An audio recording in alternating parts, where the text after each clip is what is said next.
이번 시간에는 수거름 심포경의 경혈들 중에서 팔꿈치 아래쪽에 있는 경혈들을 어떻게 취혈하는지에 대해서 알아보도록 하겠습니다. 먼저 수거름 심포경의 세 번째 경혈인 곡택입니다. 곡택은 수거름 심포경의 합혈이면서 수혈이죠. 합혈이다 보니까 주술관절에 있고요. 팔꿈치 안쪽에 다른 관절과 마찬가지로 팔꿈치도 인체에서 아주 수시로 접히는 접었다 폈다 하는 대표적인 관절이죠. 그래서 관절 안쪽에 이렇게 주름이 생겨 있습니다. 팔꿈치 주름상에 있는데요. 수거름 심포경의 그 유주선이 어떻게 되느냐 하면 아까 상박 부위에서는 상완 이두근의 두 개의 갈래 사이 가운데를 지나간다. 제가 그렇게 말씀을 드렸는데요. 요 수거름 심포경의 근육이 텐던으로 바뀌면서 요 팔꿈치 안쪽의 주름상에서 텐던이 어떻게 지나가느냐 하면 요 가운데, 우리가 보통 이렇게 이두근을 딱 긴장시키는 이렇게 딱 행동을 했을 때 요 힘줄, 요 이두근의 힘줄이 이렇게 튀어나오는데요. 팔꿈치 주름상에서 이두근 힘줄의 라디알 쪽, 그 요측이 뭐였죠? 이거 수태현 폐경의 합수혈, 척택이었어요. 그렇죠? 그러면 이 심포경의 곡택은 척측입니다. 울라 쪽, 요 수거름 심포경의 요 힘줄의 척측, 요 울라 쪽 가장자리가 여기가 곡택이 됩니다. 그러면 곡택을 취혈해 보도록 하겠습니다.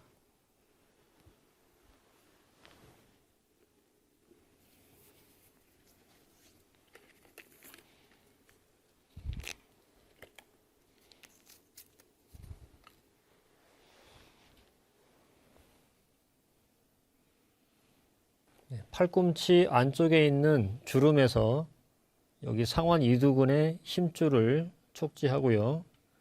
여기 힘줄의 라디알 쪽이 아니고 울라 쪽, 척측, 가장자리, 여기가 곡택혈이 되겠습니다.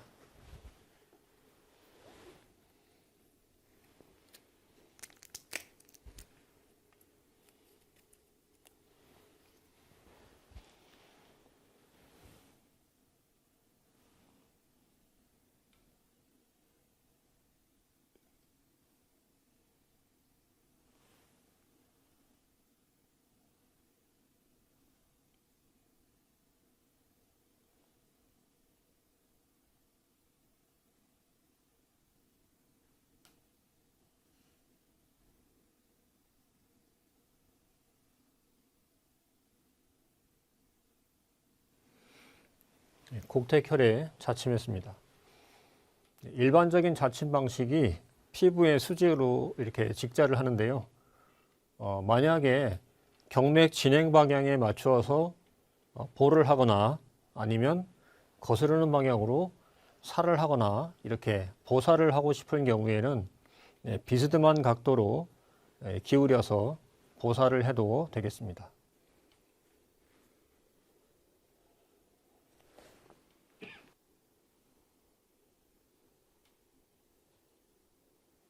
이번에는 수거름 심포경의 네 번째 경혈인 극문혈입니다. 극문혈은 수거름 심포경의 극혈인데요. 극혈이다 보니까 통증성 질환에 주로 사용하게 됩니다. 극문혈의 위치는 팔꿈치를 지나서 이제 수거름 심포경이 하박부의 안쪽 가운데를 지나갈 건데요. 이제 손목을 향해서 진행을 하고 있습니다. 팔꿈치 안쪽 주름부터 손목 안쪽 주름까지 이 거리를 우리가 골도에서 12촌으로 간주를 하는데요. 이 12촌 골도에서 극문혈의 위치는 손목으로부터 팔꿈치 쪽으로 5촌, 만약에 팔꿈치에서부터 따지면 손목 쪽으로 7촌 위치가 되겠습니다. 그러면 네, 팔꿈치와 손목 사이의 거리가 12촌이니까 중간 지점에서 손목 쪽으로 1촌을 이동하게 되면 거기가 극문혈이 되겠죠. 자, 그러면 골도를 따지기 전에 우리가 뭐부터 먼저 알아야 되냐면 구체적으로 심포경이 어느 자리를 지나갈 것인가, 그걸 여러분들이 아셔야 되겠죠. 네, 팔꿈치에 있는 이 합수혈, 곡택과 손목에 있는 수토혈, 이 대릉혈을 이었을 때 대릉과 곡택을 이은 이 가상선, 자, 이 선이 이게 뭐가 될까요? 네, 이것이 수거름 심포경이 지나가는 유주 경로가 되겠습니다. 이 심포경 유주선상에서 방금 말씀드린 것처럼 골도를 따져가지고 손목으로부터 5촌을 이동한 지점이 바로 극문혈의 위치가 되겠습니다. 네, 그러면 극문혈을 추혈해 보도록 하겠습니다.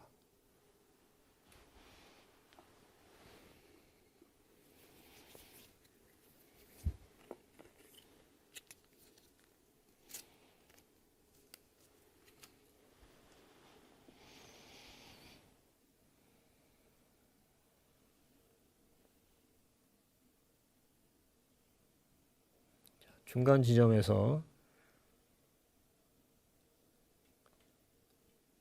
손목 쪽으로 1촌을 이동하면 여기가 극문혈이 되겠습니다.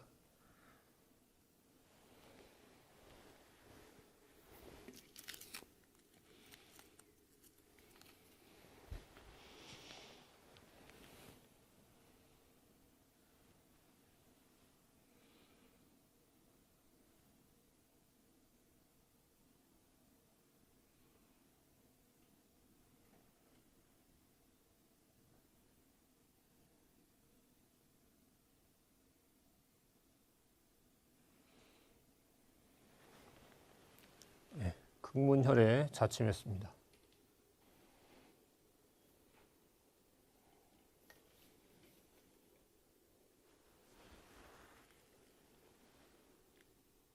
이번에는 수거름 심포경의 5번째 경혈인 간사혈입니다.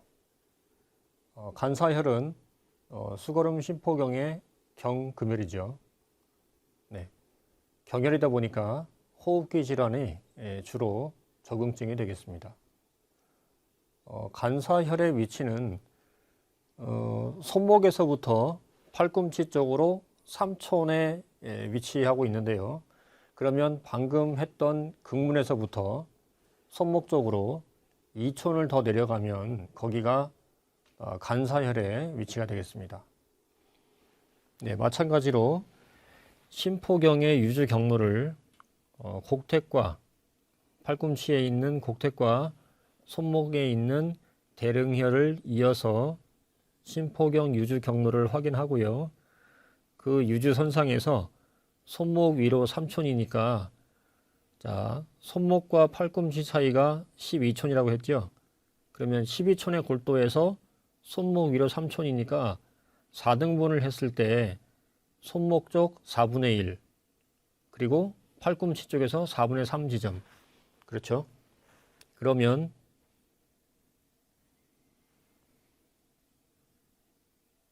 네, 여기가 간사혈의 위치가 되겠습니다. 네, 그러면 간사혈을 추혈해 보도록 하겠습니다.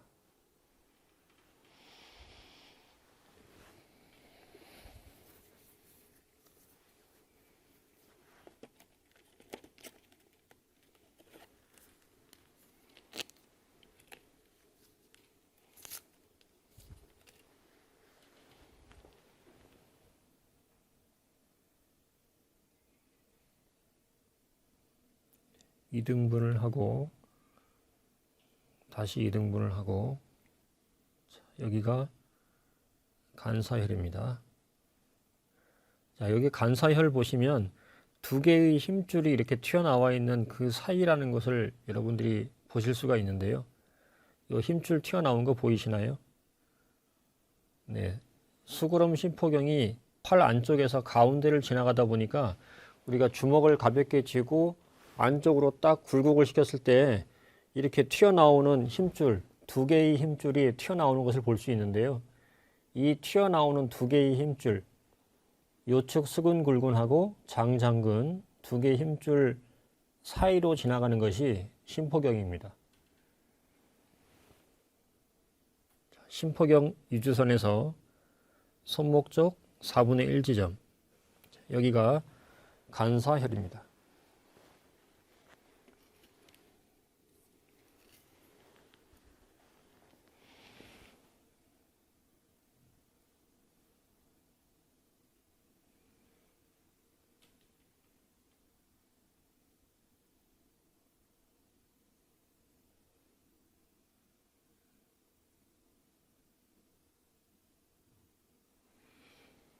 네, 간사혈에 차침했습니다.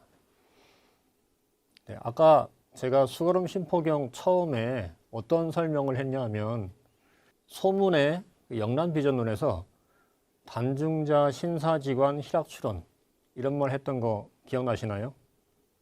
감정의 변화가 아주 심한 사람, 물론 길 가다가 돈 주시면 기분 좋죠. 선생님한테 칭찬받으면 기분 좋죠. 주식을 넣었는데 자꾸 올라가면 기분 좋죠. 근데 만약에 뜻대로 잘 안 되면 기분 나쁘죠. 선생님한테 혼나면 기분 나쁘죠.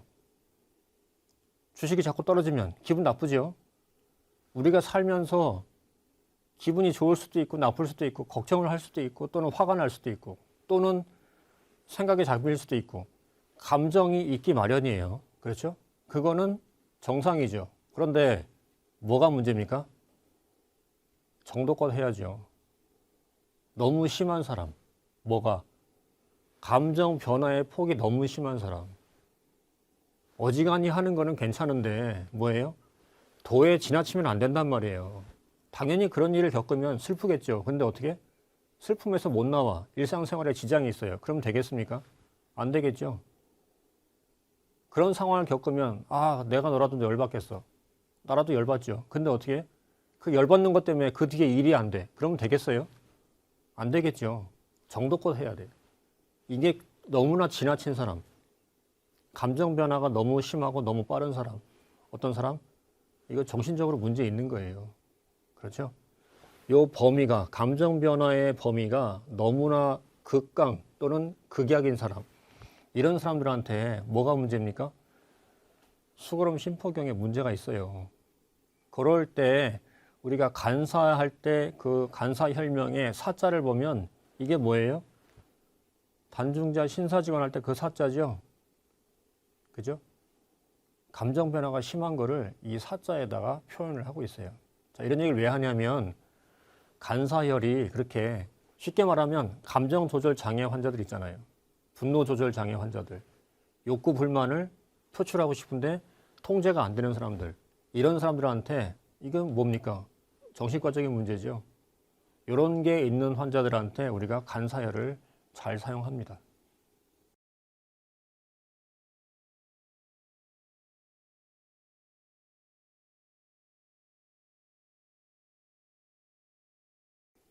이번에는 수거름 심포경의 6번째 경혈인 내관혈입니다.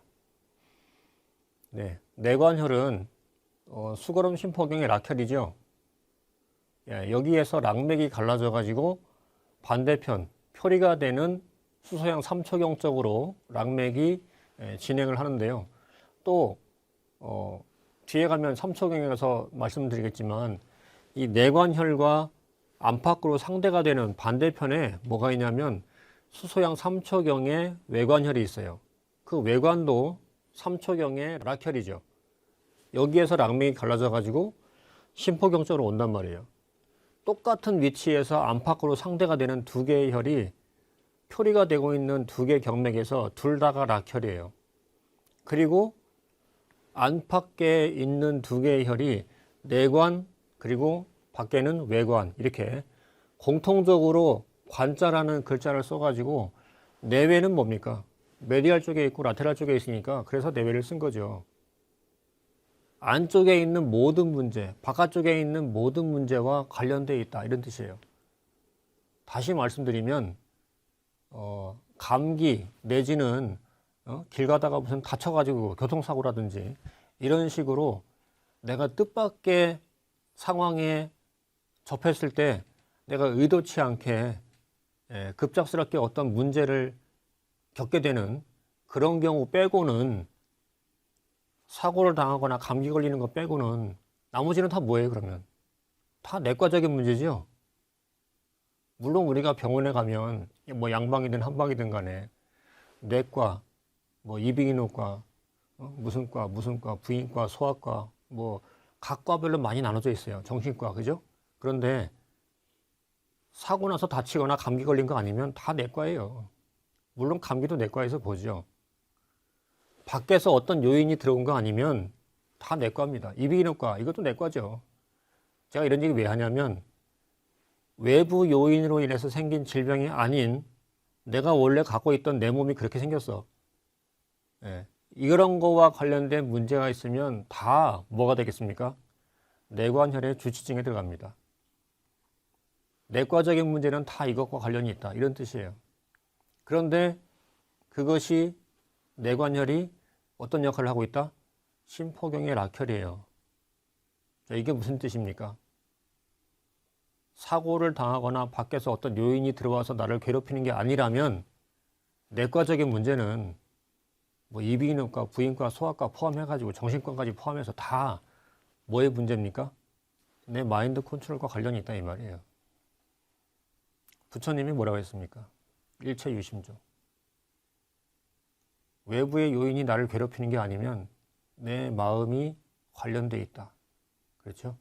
물론 100% 그건 아니지만 내가 어떻게 마인드 컨트롤 하는가가 내과적인 문제에 있어서 상당히 중요하다 하는 메시지를 주는 겁니다. 자, 그러면 뇌관혈을 추혈해 보도록 하겠습니다.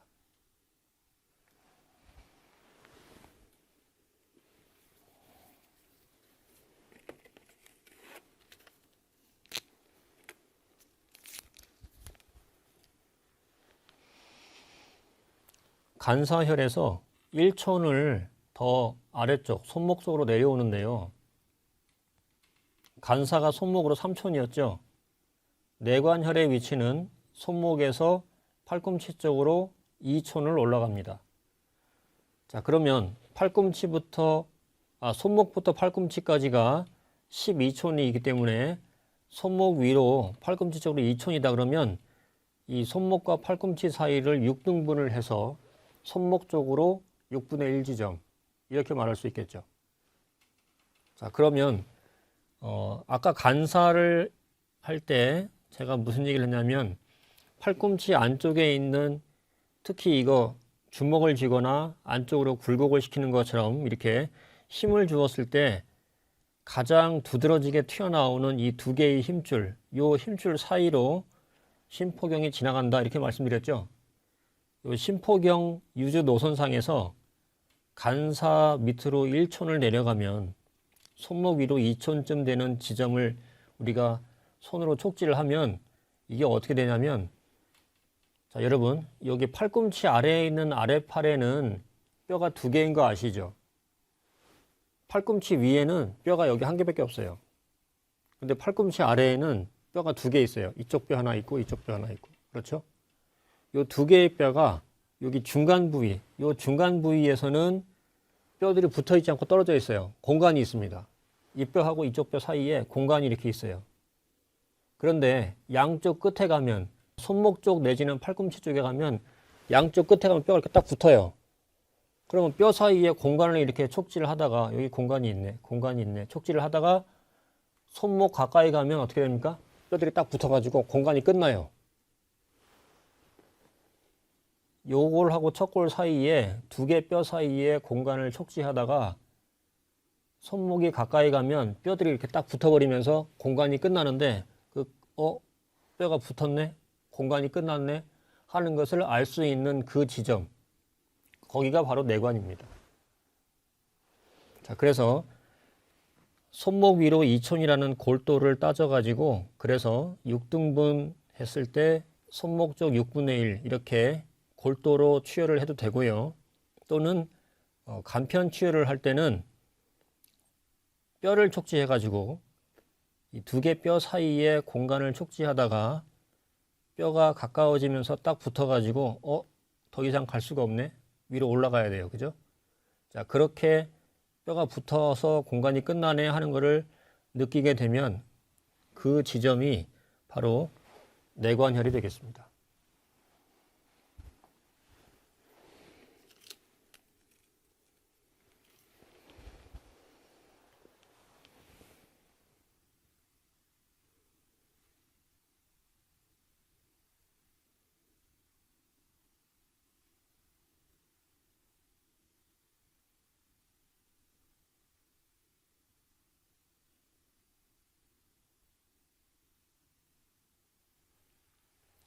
내관혈에 자침했습니다. 그리고 수그럼 심포경이 이렇게 팔 안쪽을 지나갈 때 이 심포경과 같은 유주 경로를 보이는 것 중에 대표적인 게 뭐가 있냐면요. 정중신경이라고 하는 게 있어요. 메디안 러브. 이 정중신경이 뭐랑 관련이 있냐면 긴장하면 손바닥에 땀 나는 사람들 있죠. 그죠?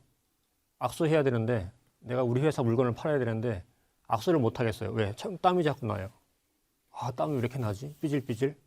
손을 닦으면 다시 악수하면 또 땀이 나요. 나는 긴장만 하면 땀이 나요.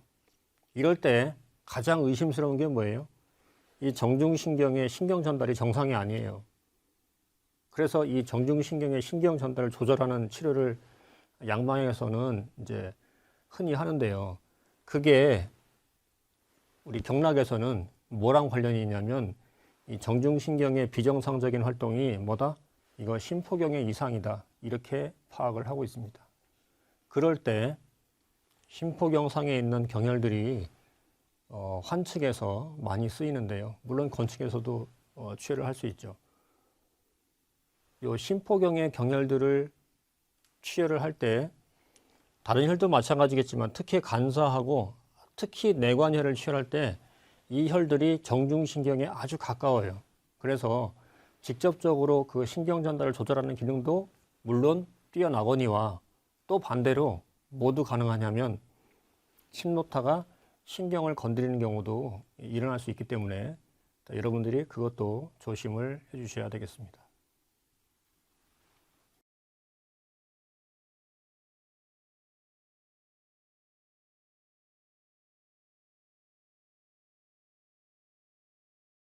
네, 이번에는 수거름 심포경의 7번째 경혈인 대릉혈입니다. 대릉혈은 심포경의 경혈들 중에서 손목에 위치하고 있는 혈인데요. 네, 앞에서 설명드렸던 이 심포경 유주 경로 있죠. 이 두 개의 힘줄 사이를 지나가는 심포경 유주 경로와 이 손목 관절이 교차하는 지점, 거기가 대릉혈이 되겠습니다. 자, 그러면 손목도 마찬가지로 우리 인체에서 수시로 접었다 폈다 하는 부위이기 때문에 당연히 뭐가 있어요? 주름이 있죠. 이 주름상에서 어느 것이 진짜 관절인지는 제가 뭘로 확인한다고 했죠? 가장 진한 주름이 거기가 좀 더 많이 접히고 폈다 했던 부위다라는 뜻이기 때문에 거기가 관절이다 이렇게 말씀을 드렸죠. 만약에 주름만 가지고 누가 가장 진한 주름인지 확인이 안 된다. 그러면 어떻게 해요? 누르면서 관절을 움직여 보면 여기가 관절이구나 하는 걸 알 수가 있습니다. 여기가 이 주름이 진짜 관절이고요. 심포경의 유주 경로와 손목 주름, 관절 주름이 교차하는 이 지점, 여기가 대릉혈이 되겠습니다. 그러면 대릉혈을 치열해 보도록 하겠습니다.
대릉혈에 자침했습니다.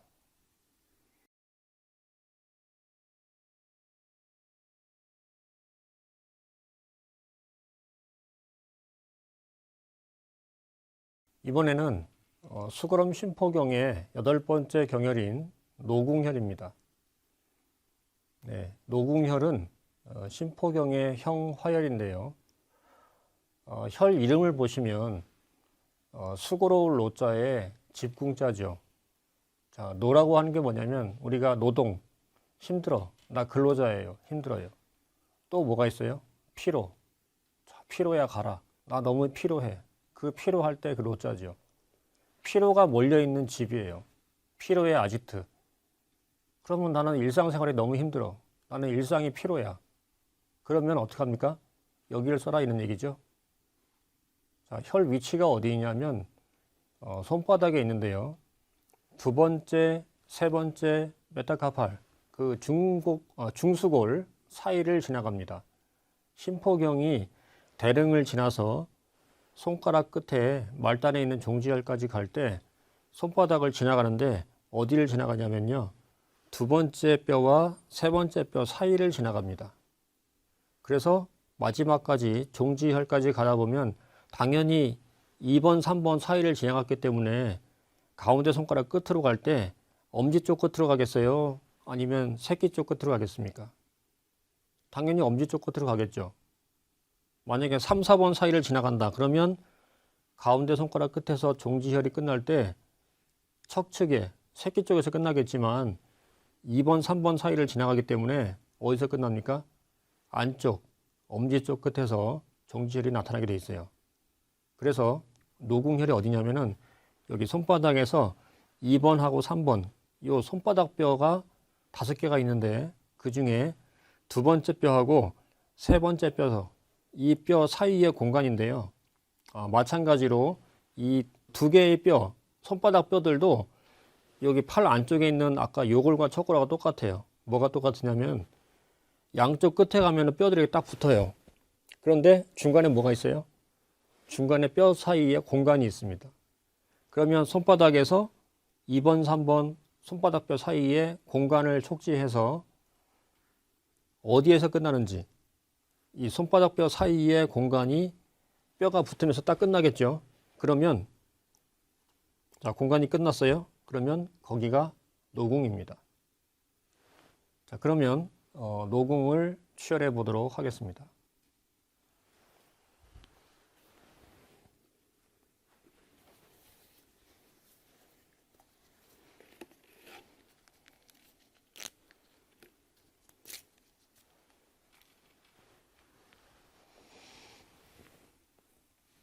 손바닥에서 두 번째, 세 번째 손바닥 뼈를 촉지하고요.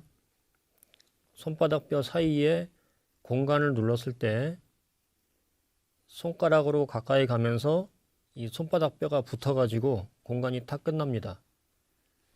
그러면 거기가 노궁혈이 되겠습니다.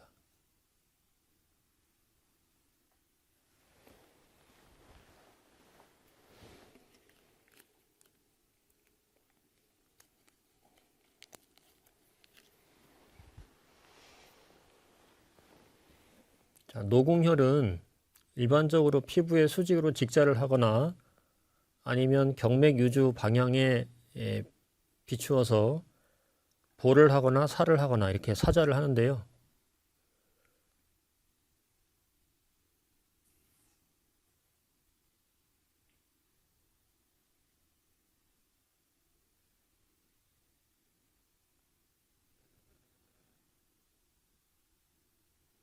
간혹 이 노궁혈을 써야 되는 증상 중에 증상이 아주 심각한 경우는 이쪽 손바닥에 있는 노궁으로 침을 넣어서 손등으로 빼는 경우도 있습니다. 이런 경우 우리가 이제 투자한다, 이렇게 침으로 뚫는다 이렇게 말을 하는데요. 예, 그렇게 하는 이유는 증상이 워낙 심각하기 때문에, 그래서 강한 자극을 주기 위해서 그렇게 투자를 하는 경우도 있습니다.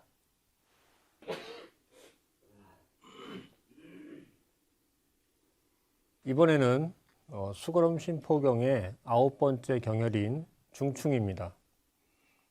네, 중충은 수거름 심포경의 종지혈이죠. 예, 마지막 경혈입니다.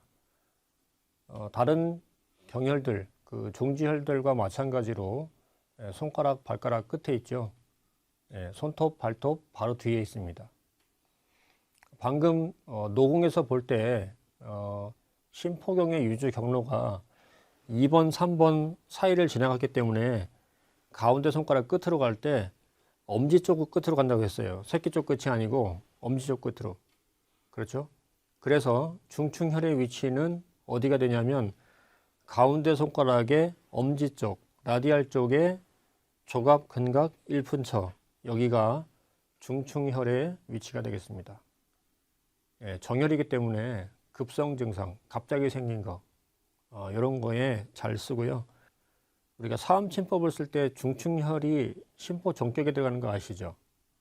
그래서 일부 또 어떤 기능도 있냐면 이 심포의 기능이 아까 제가 뭐 급한 거 아니면 감정 변화가 심한 거 이런 것과 관련이 있다고 말씀을 드렸는데 이런 사람들이 또 뭐가 많으냐면 궁금한 걸 못 참아요. 느긋하지 않고 릴렉스가 안 돼요. 내 셀프 릴렉스가 안 돼. 마음의 여유를 가져야 되는데 이 머리로는 알겠는데 내 마음이 잘 안 돼요. 특히 내가 뭔가를 하고 싶을 때, 특히 뭔가를 알고 싶을 때 왜 쟤들만 알고 나랑 안 가르쳐주지? 왜 나한테 말을 안 해주지? 이게 어떻게 되는 걸까? 궁금해 죽겠는데 이 궁금한 걸 지금 해결하지 않으면 내가 꼭 어떻게 될 것 같지는 굉장히 알고 싶어 죽겠고 궁금한 걸 못 참아요. 심포가 이 거름이잖아요. 거름경이 하는 게 뭐냐면 이 수렴이란 말이죠. 수렴을 시키는데 족거름이 아니고 수거름이잖아요. 정신적인 측면에서 수렴을 굉장히 강하게 시키는 게 심포경의 특징이에요. 이게 뭘 말합니까? 나 알고 싶어, 궁금해 죽겠어, 이런 뜻이에요. 그래서 심포경을 항진시키면 어떤 일이 일어나요? 궁금증이 증가됨과 동시에 필요 이상 궁금해 죽겠는데 못 참겠어. 그러면 병이 되겠지만 얘는 지금 궁금해 해야 돼. 얘는 지금 지식과 정보를 막 습득해야 돼. 얘 누구예요? 수험생이에요. 그래서 특히 암기 과목 같은 거 공부할 때 수험생들한테 일부러 이 궁금증, 지식욕, 뭔가 알고 싶어 죽겠어. 머릿속에 자꾸 뭔가가 들어가야 돼. 이런 기능을 항진시키기 위해서 일부러 수험생들에게 심포 정격에 들어가는 이 중충혈에 피내침을 붙이는 사람들도 있어요. 혹시나 지금 내가 듣고 있는 이 강의가 굉장히 중요한데, 이 교수님 오늘 중요한 거 한다고 했는데, 이거 시험에 나올지도 모르는데, 머릿속에 자꾸 잡생각이 들고 막 집중이 안 돼. 그러면 심포경을 콕콕콕 쑤시면서 한번 들어보세요. 갑자기 머리가 빨리 돌아갈지도 모릅니다. 그러면 중충혈을 취혈해 보도록 하겠습니다.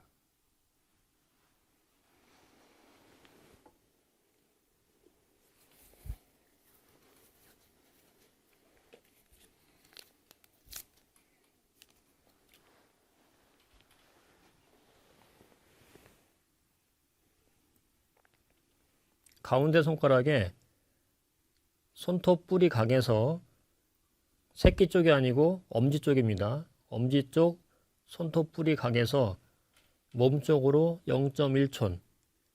자, 다른 정혈과 마찬가지로 이렇게 손톱으로 눌러보면 뼈가 있고 여기 뼈가 아닌 근육이 있습니다.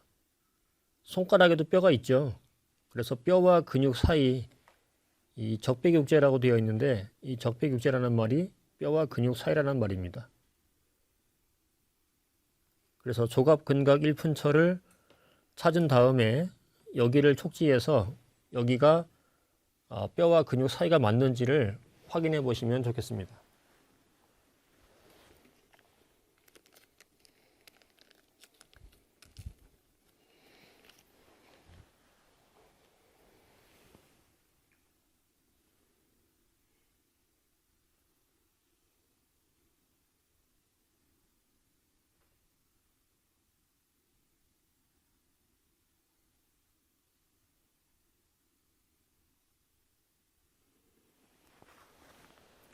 중충혈에 자침했습니다.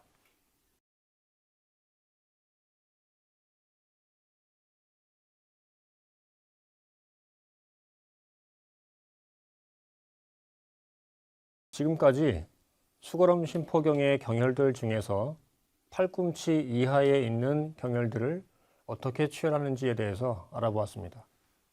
감사합니다.